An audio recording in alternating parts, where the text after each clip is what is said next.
Hoot had a way of keeping the bubble level, which ain't as easy as it sounds in the creeks and hollers around Ada. Old man Johnson was tight with a dollar bill, but flexible when it came to running cattle, meaning he turned them out on his place and gathered them up, but the numbers didn't always jibe. He owned a small bunch of steers that had evaded sale day for at least 3 Octobers.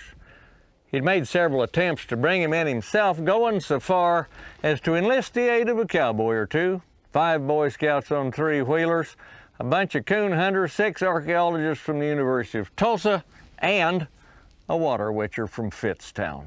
But alas, the wild cattle still remained free. As a last resort, Mr. Johnson asked Hoot what he'd charge to gather his lost critters. $10 a head, said Hoot. Well, Hoot and Bill saddled up, loosed the dogs, and lit out from the corral. It only took the dogs 10 minutes to find the strays. They could hear the dogs baying and crying just past the first holler. Hoot called off the dogs, and he and Billy started the herd down the fence line.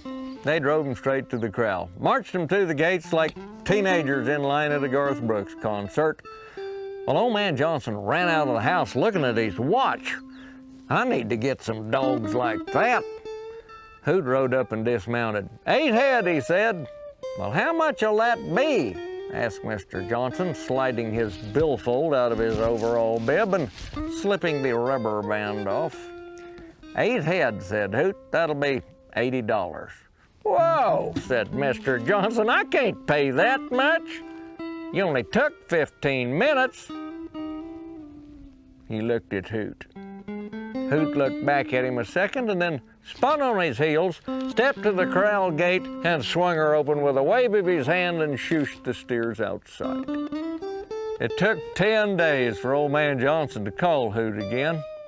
I'd be glad to, said Hoot. Of course, the price has gone up.